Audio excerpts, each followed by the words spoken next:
Hello everyone, study with পূর্ণির চ্যানেলে তোমাদের সবাইকে ওয়েলকাম। তো আজকে আমি তোমাদের সঙ্গে ক্লাস সপ্তম শ্রেণীর উন্মেষ বাংলা বইয়ের পাঠ নং 6 শ্রীকৃষ্ণ বিষয়ক দুটি পদ এই কবিতাটির আমি অল ক্রিয়াকলাপ তোমাদের সঙ্গে আলোচনা করব। তাহলে আমার ভিডিওটা তোমরা স্কিপ না করে দেখতে থাকো। অ্যান্ড অবশ্যই আমার চ্যানেলে যদি নতুন কেউ ভিজিট করে থাকো তাহলে অবশ্যই আমার চ্যানেলটাকে লাইক, শেয়ার অ্যান্ড সাবস্ক্রাইব করে নেবে পরবর্তী নোটিফিকেশন পাওয়ার জন্য। তাহলে চলো এই কবিতাটির আমি অল ক্রিয়াকলাপ তোমাদের সঙ্গে আলোচনা করি। তাহলে আলোচনা করার আগে আমি তোমাদেরকে কবিতাটি আবৃত্তি করে শোনাচ্ছি। প্রথম কবিতাটির নাম হলো যশোদার মাতৃস্নেহ, লিখেছিলেন বলরাম দাস।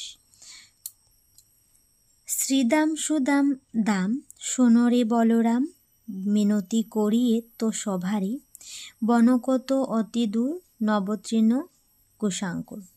গোপাল লইয়া না যাইও দূরে, সখাগণ আগে পাছে, গোপাল করিয়া মাঝি, ধীরে ধীরে করহ গমন। নবতৃণাঙ্কুর আগে রাঙ্গা পায়ে যদি লাগে, প্রবোধ না মানে মায়ের মন। নিকটে গদন রেখো, মা বলে সিংহাতে দেখো, গড়ে থাকি শুনি যেন রব।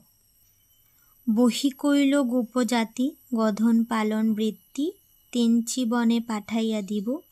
বলরাম দাসের বাণী শোনো গো নন্দরানী, শোনো গো নন্দরানী। মনে কিছু না ভাবিও ভয়, চরণের বাধা লইয়া দিব আমরা যোগাইয়া, তোমার আগে কহিনু নিশ্চয়। তারপর নেক্সট কবিতাটি হলো শ্রীকৃষ্ণের বাল্যলীলা, লিখেছিলেন যাদবেন্দ্র দাস। আমার শপথি লাগে না ধাইও ধেনু রাগে, পরাণের পরা নীলমণি, নিকটে রাখিও ধেনু, পুরিহ মোহন বেনু। ঘরে বসে আমি যেন শুনি, বলাই ধাইবে আগে আর শিশুবাম ভাগে, শ্রীদাম সুদাম সব পাছে, তুমি তার মাঝে ধাইও, সঙ্গ ছাড়া না হইও। মাঠে বড় রিপু ভয় আছে, থাকিহ তরুর ছায়া, বিনতি করিছে মায়ে, রবি যেন না লাগায়ে গায়ে। যাদবেন্দ্র সঙ্গে লইও, বাধা পানই হাতে থুইও, বুঝিয়া যোগাবে রাঙ্গা পায়। তাহলে কবিতা দুটো সুন্দরভাবে তোমরা পড়বে এবং আবৃত্তি করে শোনাবে। তারপর নেক্সট দেখে না, সেকেন্ড পেজে দেওয়া হলো যে বৈষ্ণব পদ দুটো থেকে কিছু অপরিচিত শব্দের অর্থ নিচে বর্ণানুক্রমিকভাবে সাজিয়ে দেওয়া হলো। এসো শব্দগুলির অর্থ শিখে নিই। তাহলে তোমরা শব্দের অর্থগুলি বইয়ের মধ্যে দিয়ে দিচ্ছে, যেটা তোমরা ভালো টিকে শিখে নেবে। দেখতে পাচ্ছ, কুশাঙ্কুর শব্দের অর্থ হয়ে যাবে কুশ, এক ধরনের ঘাস, তার তীক্ষ্ণ ধারালো ডগাকে বলা হয় কুশাঙ্কুর।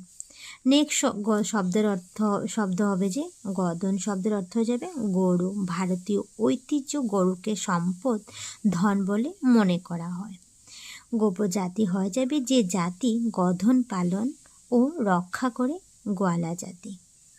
গোপাল শব্দের অর্থ কি হয়ে যাবে গো পালন করেন যিনি, শ্রীকৃষ্ণ। চরণের বাধা হয়ে যাবে পাদুকা বা খড়ম বলতে পারো।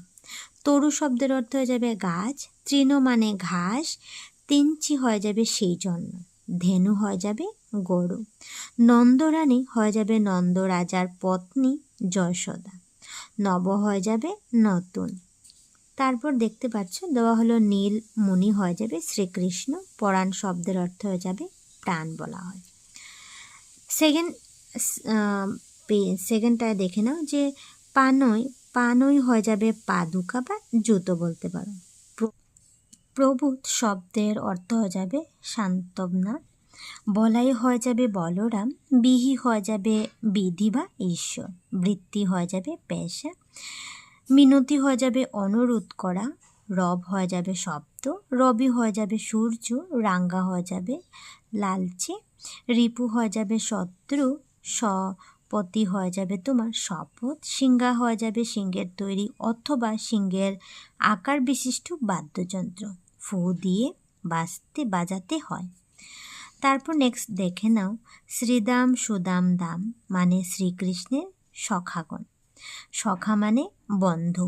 সভারে শব্দের অর্থ যাবে সকলকে মিনতি করিয়ে তো সভারে তোমাদের সকলকে অনুরোধ করে। ঠিক আছে, তাহলে খুবই ইম্পর্টেন্ট, শব্দের অর্থগুলি তোমরা শিখে নেবে। নেক্সট দেখে না ক্রিয়াকলাপ পাঠবিদ থেকে দেওয়া হলো। 1 নম্বর হলো এসো পাঠ্য বৈষ্ণব পদ দুটি শুদ্ধ উচ্চারণে স্পষ্টভাবে পড়তে শিখি। তাহলে এটা তোমরা নিজেই করে নেবে, ভালোটিকে পদ বৈষ্ণব পদ দুটি শুদ্ধভাবে তোমরা উচ্চারণ করবে এবং স্পষ্টভাবে পড়বে। নাম্বার 2 দেখে নাও এসো শূন্যস্থানের পাঠ্য বৈষ্ণব পদ থেকে উপযুক্ত শব্দ বসাই। তাহলে এখানে শূন্যস্থান পূর্ণ দিয়েছি, তুমি এটা কমপ্লিট করবে। তাহলে প্রথম হলো নিকটে ড্যাশ রেখো, ড্যাশ বলে সিংহাতে ডেকো। তাহলে তুমি এখানে লিখবে যে নিকটে গদন রেখো, মা বলে সিংহাতে ডেকো। গড়ে থাকি শুনি যেন রব। নেক্সট খ নম্বর দেখে নাও ড্যাশ ধাইবে আগে আর শিশু বাম ড্যাশ মাঠে বড় রিপু বয় আছে। তাহলে তুমি এখানে লিখ বলাই ধাইবে আগে আর শিশু বাম ভাগে মাঠে বড় রিপু বয় আছে। ঠিক আছে, তাহলে শূন্যস্থান পূর্ণ তোমরা করে নেবে। নেক্সট 3 নম্বর দেখে না দেওয়া হলো যে পাঠ্য বৈষ্ণব পদ থেকে গৃহীত বাম দিকের পংক্তিগুলোকে অর্থ ডান দিকে দেওয়া হয়েছে। তাহলে বাম দিকের পংক্তিটির সঙ্গে ডান দিকের অর্থ দাগ টেনে মিলিয়ে এসো। তাহলে এখানে শব্দ, এখানে অর্থ দিয়ে দিচ্ছে, তাহলে তুমি দাগ টেনে মেলাবে। প্রথম দেখে নাও দেওয়া হলো যে বিহি কইল গোপজাতি গদন পালন বৃত্তি। তাহলে এটার অর্থ কি হয়ে যাবে? তাহলে তোমরা ঘর সঙ্গে মিলিয়ে দেবে যে ঈশ্বর আমাদের গোপালা জাতি করেছেন, গোপালন আমাদের জীবিকা। ঠিক আছে, তাহলে এটার সঙ্গে তোমরা মিলিয়ে নেবে। নেক্সট খ নম্বর হবে নিকটে রাখিও ধেনু পুরীহ মোহন বেনু। তাহলে এটার সঙ্গে তুমি মিলিয়ে নেবে যে গরুগুলিকে কাছে রেখে মোহনবাসী বাজিও। নেক্সট গ নম্বর দেখে নাও যে থাকিহু তরুর ছায় মিনতি করিছে মায়। তাহলে এটার অর্থ হয়ে যাবে যে মায়ের অনুরোধ গাছের ছায়ায় থেকো। খ নম্বর হবে নিকটে গদন রেখো, মা বলে সিংহাতে ডেকো। তাহলে এটার অর্থ হয়ে যাবে গরুগুলিকে কাছে রেখে সিংহাতে মা বলে ডেকো। ঠিক আছে, তাহলে এইভাবে শব্দের সঙ্গে অর্থ মিলিয়ে নেবে। নেক্সট দেখে নাও 4 নম্বর দেওয়া হলো যে নিজের প্রশ্নগুলির উত্তর লিখি। ক নম্বর হবে যশোদার মাতৃস্নেহ পদটিতে গোপাল শব্দের ধারা কাকে বোঝানো হয়েছে। তাহলে তুমি উত্তরটি লিখবে যে যশোদার মাতৃস্নেহ পদটিতে গোপাল শব্দের ধারা শ্রীকৃষ্ণকে বোঝানো হয়েছে। খ নম্বর হবে মিনতি করিয়ে তো সভারই এখানে কে অনুরোধ জানিয়েছে। উত্তর হবে এখানে মাতা যশোদা সবাইকে অনুরোধ জানিয়েছেন। নেক্সট হয়ে যাবে শ্রীকৃষ্ণের বাল্যলীলা পদটিতে তার কোন 2 জন সখার নাম উল্লেখ করা হয়েছে। তাহলে আনসার হবে শ্রীকৃষ্ণের বাল্যলীলার পদটিতে শ্রীকৃষ্ণের 2 জন সখা হলেন শ্রীদাম ও সুদাম বা সুদামা। ঠিক আছে, এভাবে আনসারটি তোমরা লিখবে। নেক্সট দেওয়া হলো যে ঘ নম্বর শ্রীকৃষ্ণের দাদার নাম কি। তাহলে বলবে শ্রীকৃষ্ণের দাদার নাম বলরাম। গোপজাতির বৃত্তি কি। আনসার বলবে গোপজাতির বৃত্তি হলো গরু পালন এবং দুগ্ধ জাতির জিনিস বিক্রয় করা। এভাবে আনসারটি তোমরা লিখে নেবে। 5 নম্বর দেখে নাও এসো নিচের প্রশ্নগুলির উত্তর চিন্তা করে দেখি। ক হলো গোপাল লইয়া না যাইও দূরে, যশোদা কেন শ্রীকৃষ্ণকে নিয়ে দূরে যেতে বারণ করেছিলেন। তাহলে তুমি আনসারটি লিখবে যে বলে বারণ করেছিলেন কারণ হলো যশোদা শ্রীকৃষ্ণের বন্ধুদের এবং দাদাকে বলেছেন বনের পথ অনেক দীর্ঘ, তারপর পথে আছে কাঁটাযুক্ত ঘাস, যদি তাই শ্রীকৃষ্ণকে যেন তারা বেশি দূরে নিয়ে না যায়। খ নম্বর কোশ্চেন হলো সখাদের সঙ্গে গরু চড়াতে যাওয়ার সময় যশোদা শ্রীকৃষ্ণকে কেন মাঝখানে রাখার পরামর্শ দিয়েছিলেন? আনসার হবে গরুচারণ ভূমিতে আছে শত্রুর ভয়, তাই মাতা যশোদা চাইছেন শ্রীকৃষ্ণের জন্য মাঝে থাকেন। গ হবে শ্রীকৃষ্ণের বাল্যলীলা পটটির শেষে কবি যাদবেন্দ্র দাস কি বলেছিলেন? আনসার হবে শ্রীকৃষ্ণের বাল্যলীলা পটটির শেষে কবি যাদবেন্দ্র দাস বলেছেন এই গুষ্ট যাত্রায় তাকে যেন সঙ্গে নিয়ে নেওয়া হয়। তিনি শ্রীকৃষ্ণের পাদুকাখানি হাতে করে নেবেন এবং প্রয়োজন মাতা তার রাঙ্গা পায়ে পরিয়ে দেবেন। নেক্সট দেখে নাও 6 নম্বর কোশ্চেন হলো যে বৈষ্ণব পদ দুটিতে শ্রীকৃষ্ণের প্রতি স্নেহবশত যশোদার কি পরামর্শ দিয়েছেন তা নিজের ভাষায় লিখো। আনসার হবে কবিতা দুইটিতে বাৎসল্য রসের চরম স্ফূর্তি ঘটেছে, আছে মাতৃহৃদয়ের অকারণে অমঙ্গলের আকাঙ্ক্ষা বা স্নেহের স্বভাব। শ্রীকৃষ্ণ বাল্যকাল কেটেছে বৃন্দাবনে, সেখানে তিনি গোপজাতির মধ্যে প্রতিপালিত হয়েছেন। গরু চড়ানো গোবালকদের বৃত্তি, তাই আমরা কবিতা দুটিতে পাই বালক কৃষ্ণ সখাদের সঙ্গে গোষ্ঠযাত্রা করেছেন, কিন্তু মাতা যশোদার মন পুত্রকে নিয়ে সর্বদাই আতঙ্কিত। সেজন্য মাতা যশোদা কৃষ্ণ সখাদের উপদেশ দিচ্ছেন তারা যেন শ্রীকৃষ্ণকে মাঝখানে রেখে চারপাশে ঘিরে রাখেন, কারণ বনে শত্রু কংসের ভয় আছে। পথে সাবধানে চলেন যাতে কাঁটাযুক্ত ঘাস তার পাকে আঘাতিত করতে না পারে। কৃষ্ণ যেন বাঁশিতে সুর তুলে ঘরে থাকা মাকে সান্ত্বনা দিতে পারেন। উভয় কবিতাটিতে কবিরা মাতা যশোদাকে কৃষ্ণের নিরাপত্তার আশ্বাস দিয়ে তার সঙ্গী হতে চাচ্ছেন। ঠিক আছে, এভাবে 6 নম্বরের আনসারটি তুমি এভাবে লিখতে পারো। তারপর নেক্সট 7 গ দেখে নাও যে নিচের উদ্ধৃত পংক্তিটির প্রসঙ্গ উল্লেখ করে তাৎপর্য ব্যাখ্যা করো। তুমি তার মাঝে ধাইও, সঙ্গ ছাড়া না হইও, মাঠে বড় রিপু বয় আছে। তাহলে উত্তরটি তোমরা এইভাবে লিখবে যে আলোচ্য ব্যাখ্যানীয় অংশটি বৈষ্ণব কবি যাদবেন্দ্র দাস রচিত বৈষ্ণব পদাবলী সাহিত্যের অন্তর্গত শ্রীকৃষ্ণের বাল্যলীলা নামক কবিতা থেকে নেওয়া হয়েছে। এখানে মাতা যশোদার সন্তান কৃষ্ণের প্রতি অন্তরের আকুতিটুকু প্রকাশিত হয়েছে। শ্রীকৃষ্ণের বাল্যকাল কেটেছে বৃন্দাবনে গোপজাতির গড়ে। তখনকার দিনে রাখাল বালকেরা একসাথে গোচারণে যেত। কৃষ্ণ ও তার ব্যতিক্রমী নন,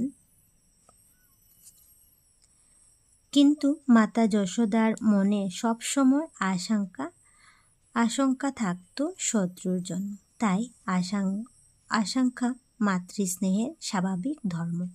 তাই যশোদা শ্রীকৃষ্ণকে উপদেশ দিচ্ছেন তিনি যেন চলার পথে সখাদের মাঝখানে থাকে, আর কখনো যেন সঙ্গ ছেড়ে একা না হন, কারণ বনে কংসের ভয় আছে।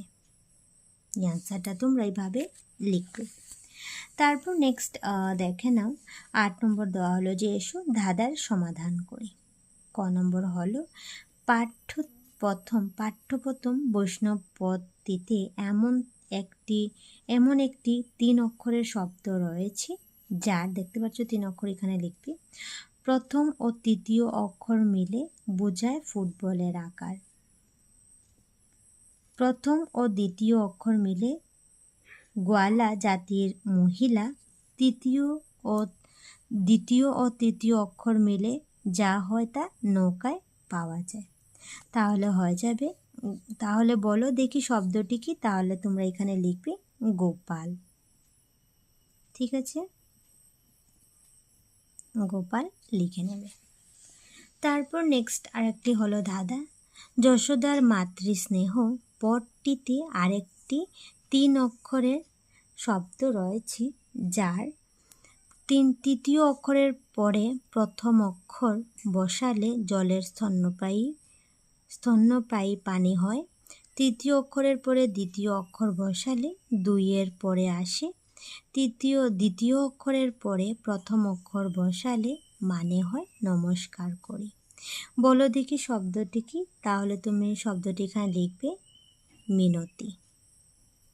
ঠিক আছে, এটা তোমরা লিখে নেবে মিনতি। তারপর নেক্সট ভাষা অধ্যয়নের মধ্যে দেখে না 9 নম্বর, নিচে প্রদত্ত শব্দগুলির আধুনিক বাংলা রূপ লিখো। তাহলে এখানে দেওয়া হলো প্রাচীন বাংলা রূপ দেওয়া হলো, এখানে আধুনিক বাংলা রূপ লিখবে। সবারে হয়ে যাবে সকলে। ঠিক আছে, তারপর সখাগণ কী হবে আধুনিক বাংলা রূপ?